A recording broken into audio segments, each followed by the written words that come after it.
chegamos finalmente a dezembro de 1979. O ano chega ao fim e com ele encerra-se também a primeira temporada da nossa viagem pela história. Exato. Queremos agradecer por terem estado connosco, por terem acompanhado passo a passo esta aventura pelas salas, pelas ruas e pelos ecrãs do Japão de 1979. A vossa presença e curiosidade, deram vida a este relato. E que ano foi?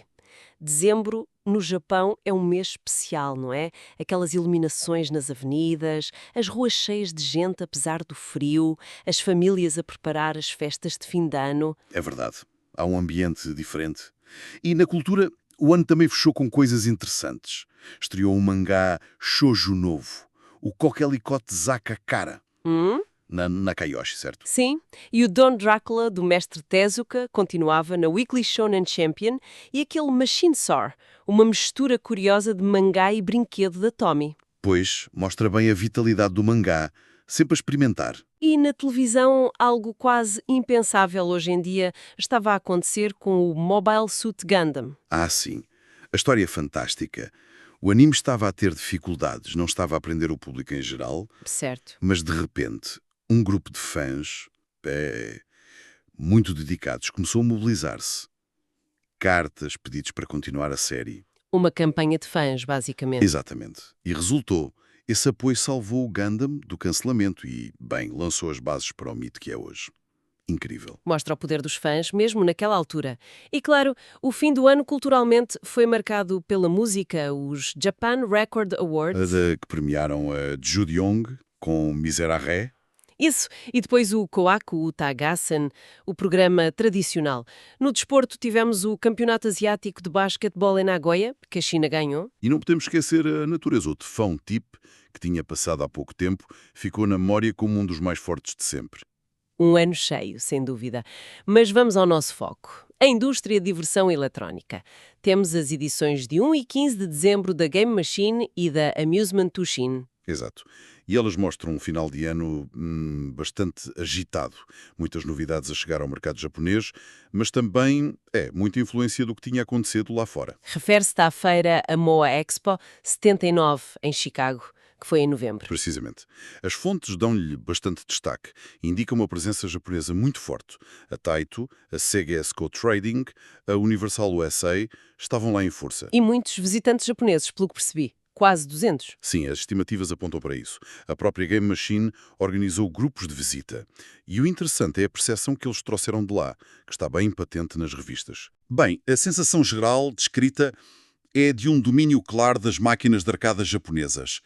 Especialmente os jogos de vídeo, os TV Games. Sentiram que havia ali tipo uma vantagem japonesa. Em contraste, a percepção era que os fabricantes americanos estavam mais focados, nos flippers, no pinball. Que curioso. Quase como se estivessem a seguir caminhos diferentes. Exato. A Bally, por exemplo, um nome enorme nos Estados Unidos, até inaugurou uma nova fábrica de pinball nessa altura. Lançou um novo logotipo, quase a dizer nós somos o pinball. Uma afirmação de identidade, talvez, perante a onda dos videojogos que vinha muito do Japão. É uma interpretação possível, sim, reforçar o seu nicho tradicional. E que jogos é que se destacaram lá na MOA e que tiveram eco cá, no Japão? Olha, a Atari mostrou o Asteroids. Fez muito barulho por causa do monitor XY, os gráficos vetoriais. Sim, os gráficos de linhas muito diferentes. Exato. A Deco, ou Data East, teve sucesso com o Astro Fighter. A Universal apresentou o Cosmic Guerrilla. A Taito também levou coisas novas, como o Sea Victory. Um jogo de guerra ar-mar, certo? Sim. E o Super Road Champion, que era um jogo de corridas da Model Racing. E em termos de tendências gerais na feira, para além dos jogos, o que é que se notou? Bem, confirmou-se o óbvio. O crescimento dos jogos de vídeo era imparável. E, por outro lado, notou-se um declínio acentuado dos flippers em formato de mesa de cocktail. Aquelas mesas que tinham sido uma febre em 78. Essas mesmo. Parece que a moda passou depressa. Outra coisa curiosa, a feira começou a permitir de forma mais oficial a exibição de máquinas de jogo a dinheiro. Slots, videopoker. Interessante. Mesmo que com regras apertadas. Sim, ainda era algo controlado, mas já era um sinal, talvez, de uma mudança na regulação ou na aceitação nos Estados Unidos. Ok, esse era o cenário internacional então. Mas voltando ao Japão. Dezembro, fim de ano. Imagino que tenha sido um mês forte em lançamentos internos. A Taito, por exemplo. A Taito estava muito ativa, sim. Lançaram o Space Chaser.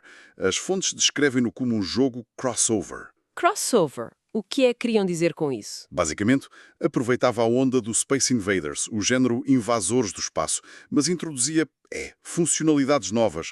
Era uma forma de capitalizar o sucesso, mas oferecendo algo diferente. Uma estratégia inteligente para um mercado que já devia estar cheio de cópias de Invaders, não? Provavelmente, tentar evoluir dentro do que era popular. Mas não foi só isso. Também lançaram o Straight Flush. Que tipo de jogo era esse? Era um jogo de partir blocos, tipo Breakout, mas com um tema de cartas de jogar e, diziam eles, efeitos sonoros mais variados. E ainda o Laser Wars. Laser Wars? Sim, era uma adaptação licenciada de um jogo americano, o Starhawk da Cinematronics. Usava gráficos vetoriais tipo Asteroids para dar uma sensação 3D. Ah, então a Taito também estava a importar tecnologia ocidental. Claramente, não estavam só focados no mercado interno, nas suas próprias criações, e, repara, também distribuíram um flipper da Bally, o Paragon. Um flipper americano, mesmo com os videojogos em alta. Sim, o Paragon era um modelo wide body, mais largo. Mostra que o mercado de pinball ainda existia e a Taito queria ter ali uma palavra a dizer. Faz sentido. Entretanto, a concorrência. Sega e Esco Trading. Continuavam a apostar forte no Monaco GP. Lançaram até uma versão mini. Mais pequena. Para locais mais apertados ou com menos orçamento, talvez. Exatamente. E lançaram também o Deep Scan, um jogo naval com radar, e o Car Hunt. Estes dois até vinham numa cabine dupla, a Special Dual 2. 2 jogos numa só máquina. Isso parece economicamente vantajoso para os operadores. Sem dúvida. Optimização de espaço e investimento. E as fontes mostram que outros jogos continuavam a ser muito publicitados, certo? Sim, a publicidade em dezembro ainda era forte, mas jogos que já estavam no mercado, mas continuavam populares. O Sheriff da Nintendo, distribuído por eles, O Galaxian da Namco, claro. o Astro Fighter da Data East e Lunar Lander da Atari, clássicos que vingaram no Japão. E sobre a Namco e o Galaxian, há um detalhe nas fontes sobre as licenças que é impressionante. É verdade, é mesmo. A Namco licenciou o fabrico do Galaxian a mais 3 empresas japonesas: General, HX Denshikiki e Nippon Busan. Mais 3. Quantas eram ao todo, então? Com essas, o total subiu para 12 empresas no Japão a fabricar o Galaxian sob licença. 12? Isso é surreal. Diz muito sobre a procura absurda pelo jogo que a Namco sozinha não conseguia ou talvez não quisesse satisfazer. E mostra uma estratégia da Namco talvez mais focada na propriedade intelectual do que na produção massiva. Uma estratégia de licenciamento agressiva. Mas a Namco não vivia só de Galaxian, pois não? Não, claro que não. Continuavam a promover outros jogos. O eletromecânico Zero In, por exemplo, e a série Bomb B, que teve uma versão atualizada, a Bomb B Head-On Mark II. Mantinham um portfólio. E a Universal? O Cosmic Guerrilla, que mostraram em Chicago, chegou ao Japão. Chegou, sim. O conceito era engraçado. Defender um canhão laser de uns homens guerrilhas espaciais que o tentavam roubar peça a peça. Um bocadinho diferente. Parece que a lista de lançamentos não acaba. Havia muitas outras empresas a lançar coisas. Muitas mesmo. O mercado estava a fervilhar. A Chest e a Data East, por exemplo, fizeram um evento em Osaka para mostrar novidades pós-AM Show de Tóquio. O Astro Fighter, claro, mas também o Mall Hunter. Ah, o caça-toupeiras. Esse mesmo. E um jogo chamado Nice On. A Kansai Denshi Sangyo tinha o Daisan Wakuse, ou o Terceiro Planeta. A Shin-Nihon Kikaku, a futura SNK. SNK. Exato. Apostava no Yosaku, sobre um lenhador, e no Safari Rally. Temas variados. Tentativas de encontrar novos filões. Completamente. A Leijak tinha o Spaceship, mas também um jogo cômico, Monkey Magic. A Hope, que fazia Kiddie Rides, lançou o Sun Moritz e o Sky Dolphin. A Hiram, que viria a ser importante, apresentou o Commander. E não podemos esquecer os jogos de medalhas. Ainda eram relevantes. Sim, no Japão tinha o seu público. Jogos como o SOS Game, Matchplay 36, Jockey Club continuavam a ser lançados. Era uma indústria muito segmentada. E para além dos jogos, a indústria em si. As associações como a JAA e a JOE estavam ativas neste fim de ano. Muito ativas. Tiveram reuniões importantes em dezembro.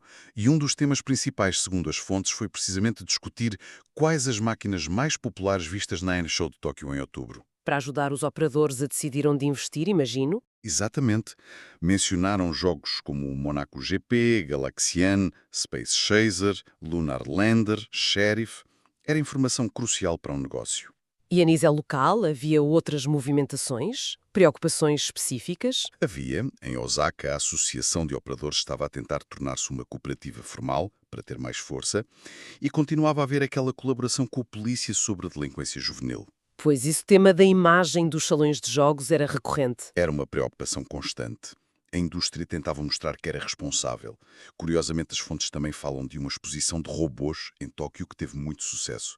Talvez esse fascínio pela tecnologia ajudasse indiretamente os jogos? É possível. E nos próprios salões, como estava o ambiente? O fim da febre Invaders sentiu-se? Temos o exemplo de Kanda, em Tóquio. Sim. A Game Machine de 1 de dezembro dá uma ideia. Descreve salões como o Jack and Betty e o GameSpot Leo, numa zona de estudantes e salarymen. E nota-se isso mesmo. A febre Invaders tinha acalmado, E como é que eles se adaptaram? apostando numa mistura.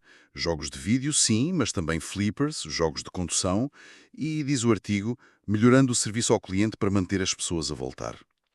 Jogos como o Monaco GP e o Mogura Taiji, o caça-topas, continuavam populares. Adaptação e diversificação, portanto. E fora das grandes cidades, surgiam outros tipos de espaços. Sim, havia tentativas de criar locais de diversão mais ambiciosos. As fontes destacam a abertura do Sky Park no terraço de um centro comercial em Kurosaki, Kyushu. Um parque no terraço. Exato. Operado pela Nishi Nihon Dream Sangyo. Tinha um monocarril, o Astroliner, carrossel, outros rides e, claro, jogos de arcada. A ideia era ser um destino de lazer mais completo, mais familiar. Interessante.